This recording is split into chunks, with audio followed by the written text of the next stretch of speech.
Today I fucked up by exposing myself to a bunch of middle schoolers. Obligatory note, this happened to me about 2 decades ago. I swam on a swim team back when I was growing up. Nothing serious, but I would compete regularly in local swim meets. So when my middle school told us that gym class would have a 1-month component in the pool, I was stoked. Finally, I get to be a champion. Fast forward to the first day. Everyone is sitting along the side of the pool waiting for their turn to take a swimming competency test to determine if they go with the beginners, or the advanced section. Now, I'm not gonna lie. I was pretty cocky. I mean, I swim on a team. Of course I'm gonna pass the test with flying colors, and be the king of the advanced section. I made sure to flex my, non-existent, abs whenever I saw a cute girl look at me, and I made a point of constantly dipping down along the side of the pool, and then pulling myself out with my back to the wall so I could show off my mean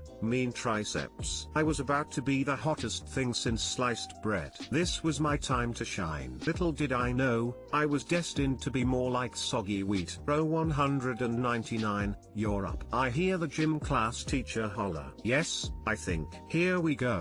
Get out of the pool to make my way over to the teacher, and instantly hear people snickering behind me. I turn around, and then the people who are now behind me start laughing. So I find myself spinning in a circle like it's a bad 80s movie, and wherever people are behind me, raucous guffaws follow in my wake. I'm yelling, "What? What's so funny? Why are you all laughing like idiots?" And then, it hits me. Or rather, I hit myself. I clap a hand to my cheek. My butt cheek. Smooth, pasty, boyish butt cheek. 100% exposed. All my showing off doing dips along the side of the pool had torn my bathing suit, and there was no inner mesh to shield my precious, ne'er before seen tush. Turned red. Redder than red. Redder than a crab. And then side scrambled crab style straight off the pool deck into the locker, trying in vain to protect my virgin rump from the penetrating, mocking gazes of my middle school classmates. I sat there on the bench, visions of being supreme leader of my middle school gym class dashed before my eyes, tears streaming down my face. My gym teacher came in and told me it wasn't a big deal, and nobody would even think of this the next week, it would all blow over. Well, you know what, Bob, that was fucking bullshit, because here I am almost 22 years later, and I think about this shit every fucking week. Too long didn't read. Today I fucked up by exposing myself to a bunch of middle schoolers, and it was 100% my fault for being an arrogant little shit and trying to show off. Edit, thank you for the awards. Never received 2 on a post before. You're too kind. So did you eventually get to show off? Lol. Years later, after extensive expensive therapy and gallons of whiskey, smile. That must have been embarrassing.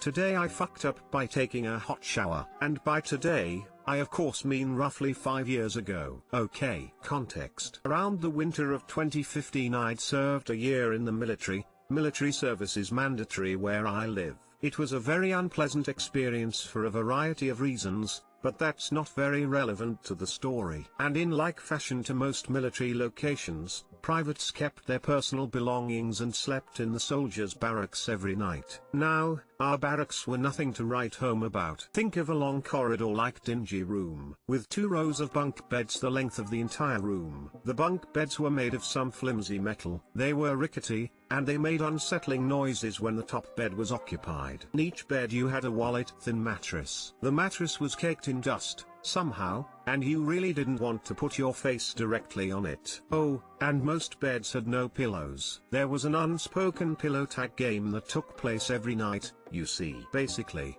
if you're it, when you returned to your bed that night to sleep, your pillow was gone. Now, you can either accept your new lot in life, or try and borrow a pillow from one of the other beds. But it was important that no one saw you doing so. It would break the illusion, you see, and possibly get you in a fight. Some of the guys that thought they were being slick would stash their pillows in weird and random places outside of the barracks for safekeeping. That is, until someone stumbled upon said pillows, which happened often. Now, if those conditions didn't quite paint a vivid picture for why it was never a pleasant experience to spend time in the barracks, then allow me to add a final detail, and forgive the crassness, but picture this.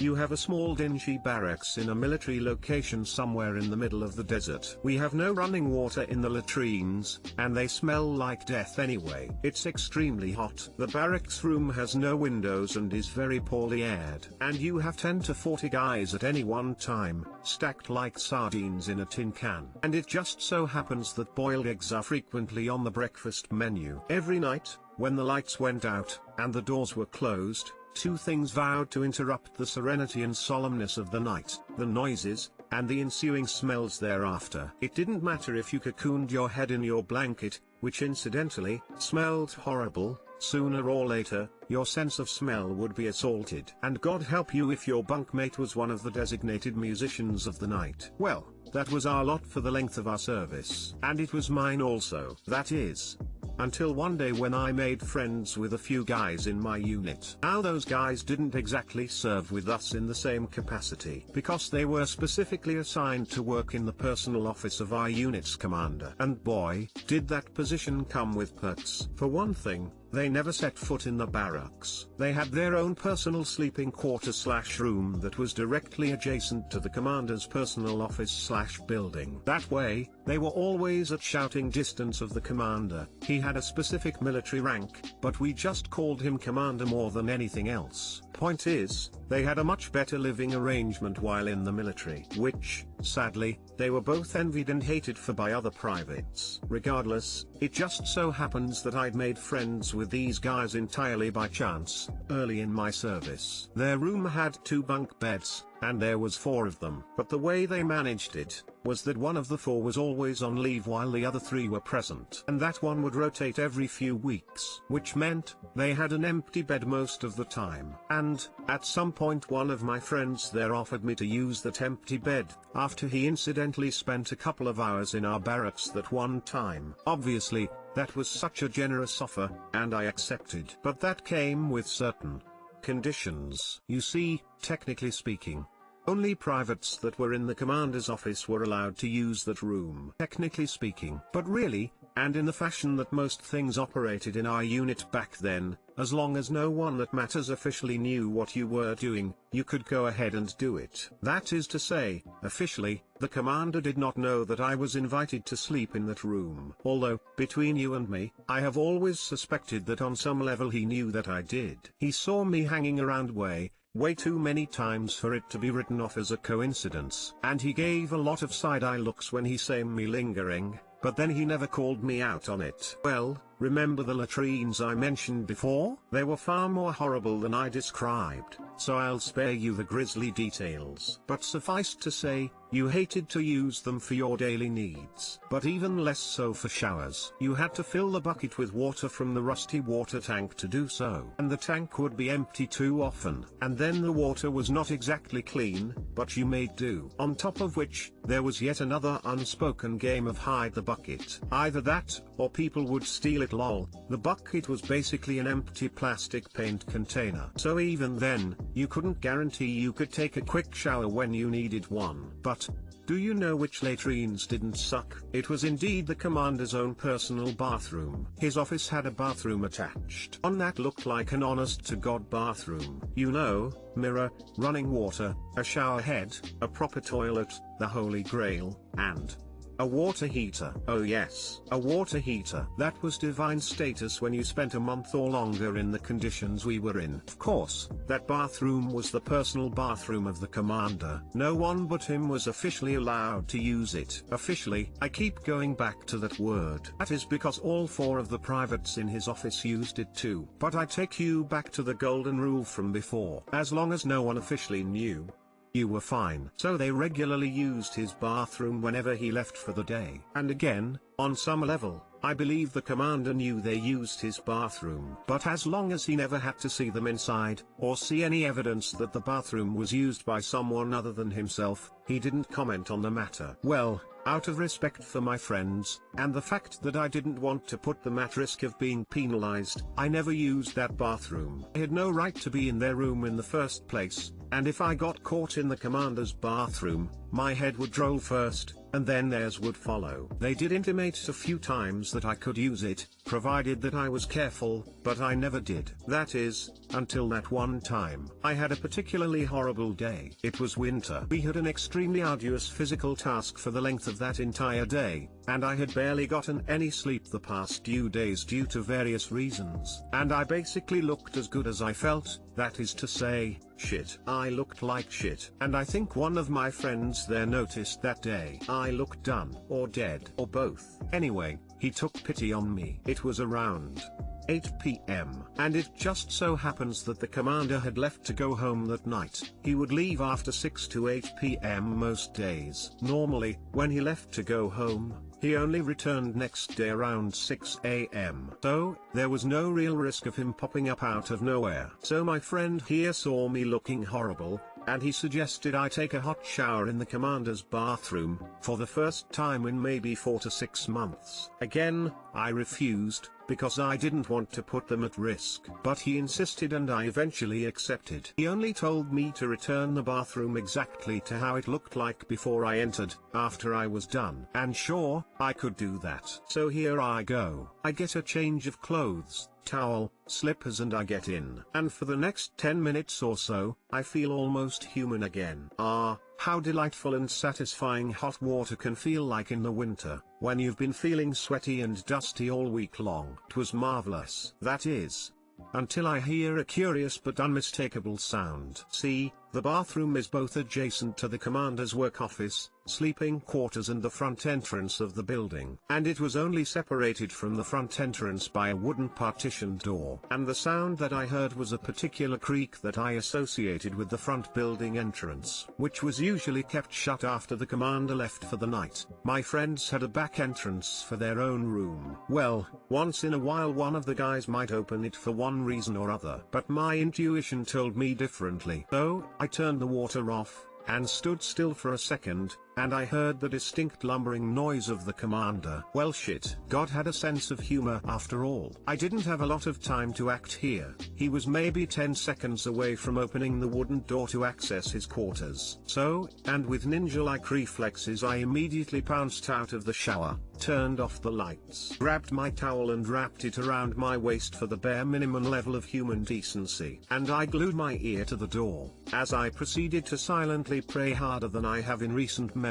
If the commander decided to use the bathroom at this point, only one thing would happen. He would squeeze the door handle, only to realize that the door was in fact locked from the inside. Realization would then dawn on him, and he would then falsely assume that one of the privates in his office was using his bathroom, and having broken the illusion, he would then berate, yell at and punish said private for that terrible mistake. Only, when I emerged out of the bathroom, in nothing but a towel no less, his anger would become blind fury, and I would be the primary recipient of it. Honestly, I don't want to think how he would have punished me for it. He had unchecked power for the most part, as my commander. And though he wasn't a horrible person, he was terribly petty, very egotistical, and cared too much for appearances. Well, the next 30 to 60 seconds would feel like hours, but there I was, ear to the door, waiting to hear him walk past the corridor. He opens the wooden doors, and he pauses in the corridor. I think I am fucked, but no, he yells for one of the privates to attend him. Said private knows that I am in the bathroom and he comes running, and he internally panics. I can't hear what he's saying,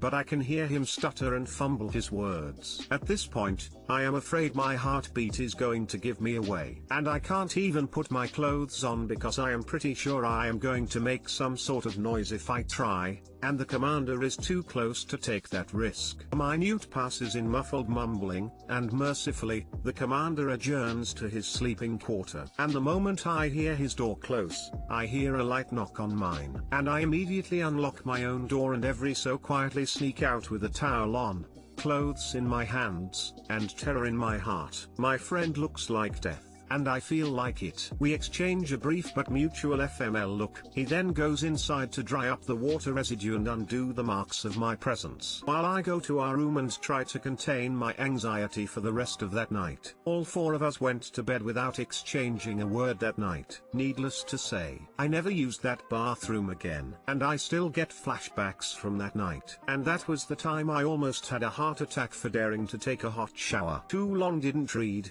I was in the military and I made the stupid mistake of taking a hot shower in the unit's commander personal bathroom, and I was very nearly caught. Today I fucked up by farting in an empty office room. Okay, so this didn't happen today, but about a month or two ago. For context, I, 19F, often help out with tech at my dad's office. I spent a lot of my childhood there, so I've known all of the staff for years. On one of the days I was helping out, I don't know what was happening, but my ass was releasing torrents of toxic gas. Like, I could not stop farting and it smelled like disgusting diarrhea. My farts could have knocked out cities. Anyways, I kept going to the bathroom or outside to release the fumes. At one point though, I had to go print something, and the printer was in my dad's personal office, which he is never in since he likes to sit in the common space area of the building. Now, I go crazy and keep blowing ass, which of course made the room absolutely stink. This is where the fuck up comes in. Unbeknownst to me, my dad needed to come into his office and show one of his colleagues something on his computer. They come in unannounced. I begin panicking. As soon as they came in, I just took all of the stuff I had printed and fled. It was so disgusting in there that I didn't even wait to see their reactions. My face was so red, I didn't care that much about my dad's reaction, but I was so scared that the colleague would say something, especially since I am not close with her but she knows my family well. There was no way for me to blame it on anyone else since they both knew I was the only person that went in there. About 5 minutes later, they both come out, and as the colleague walks out of the room, my dad said to me, "Did you have to fart in my office?" So loud that I swear all the staff heard him. I simply wanted to be buried. Too long didn't read. I fumigated an empty office room with my ass fumes. My father and his colleague walked in straight after, and I fled the room. Dad asks me when he comes out, "Did you have to fart in my office?" In full earshot of all the staff.